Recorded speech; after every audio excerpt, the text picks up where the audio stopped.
bí ẹ ṣe ń gbọ́ ìròyìn yìí, inú ayọ̀ àti ìdùnnú ni wọ́n ní gbajúgbajà àgbà olórin jùjú ni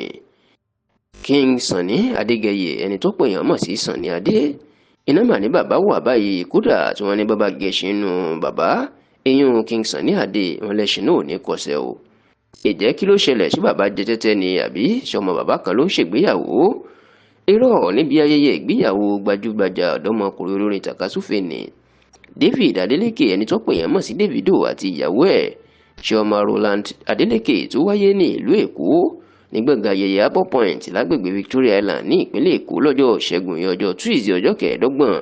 oṣù kẹfà tá a wà yìí. Nọ́mbà ló ń dun bàbá nínú. Ẹ rántí wípé lára àwọn olórin tí wọ́n pè lọ́jọ́ náà ní King Sunny Adé wà. Kódà eégún ńlá ló ń kẹ́yìn ìgbàlẹ̀ náà fún ọ̀rọ̀ King Sunny Adé ṣe, nítorí pé òun ló kọrin gbẹ̀yìn, òun gan sì ni ojúlówó olórin ọjọ́ náà. Bó tilẹ̀ jẹ́ pé ń táwọn èèyàn mọ̀ tẹ́lẹ̀ ni wípé mílíọ̀nù 5 sí 10 náírà ni King Sunny Adé máa ń gbà tó bá fẹ́ kọrin fún yàn. Ṣùgbọ́n bó tilẹ̀ jẹ́ pé a kò fi ìdí iye tí King Sunny Adé gbà lọ́wọ́ Davido múlẹ̀ o, ṣùgbọ́n tó ní bàbá náà rẹ́rìn báyìí nítorí pé owó tí ò fẹ́ gbà rí ní òde àríyá kan ló máa gbà lọ́dọ̀ Davido. Àwọn tó súnmọ́ King Sunny Adé tán súnmọ́ bàbá náà dáadáa, tán jọ máa ń sọ̀rọ̀, tán fi àṣírí pamọ́ sọ́wọ́ tẹlifíṣàn Yorùbá Tòótọ́. Wọ́n ní látìgbà tí King Sunny Adé ti kọrin tán níbi ìgbéyàwó Davido, nínú bàbá náà ti ń dùn nítorí pé owó tí ò fẹ́ gbà parí látijọ́ tó ti ń kọrin ló pa. Bó tilẹ̀ jẹ́ pé tẹlifíṣàn Yorùbá Tòótọ́ ṣe ìwádìí iye owó tí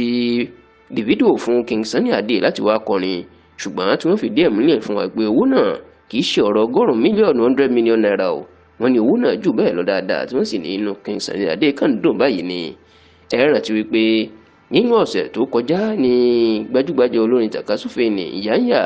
ló mà jọ gbayé lójú ńgbà tó kéde wípé láti wá kọrin níbi ayẹyẹ tí ó ṣíwájú ìgbéyàwó, ìyẹn bridal shower tí àwọn ọ̀rẹ́ ìyàwó máa ń ṣe fún ìyàwó kí ìgbéyàwó tó wáyé, tí Davido ní kóun wá kọrin. Ó ní $100,000 $100,000 tí yóò tó 50 mílíọ̀nù náírà 150 mílíọ̀nù náírà báyìí bá a bá ṣe sówó náírà ìní Davido máa san fóun, tó sì jẹ́ pé làwọn èèyàn fi ń wò pé bí Ìyáǹyà tí ò tó King Sunny Adé tí Davido bá lè fún lówó irú ilé yìí, a jẹ́ pé yóò fẹ́ fún Sunny Adé ní ìlọ́po méjì, tó túmọ̀ sí pé ó ṣeé ṣe kí Sunny Adé ti gbà tó 200 mílíọ̀nù náírà 200 mílíọ̀nù náírà. Àwọn tó tiẹ̀ súnmọ́ bàbá Sunny Adé wọ́n sọ fún tẹlifíṣàn Yorùbá Tòótọ́ pé yàtọ̀ sí owó tabua tí Davido fún bàbá náà fún ayẹyẹ ìgbéyàwó ẹ̀, wọ́n ní àwọn owó tí wọ́n ná Sunny Adé pàápàá owó ilé òkèrè dọ́là. Wọ́n ní owó náà owó iyebíye ni, tí wọ́n sì ní inú Sunny Adé kan dùn ni, tó sì ń ṣàdúrà kíkankan fún Davido wípé òun náà yóò rí ọmọ tọ́jú ẹ̀ o, àti pé irú òde tó yẹ kéèyàn máa gbàdúrà fún ìní òde ọ̀dọ́mọkùnrin ẹni ọdún 22 náà.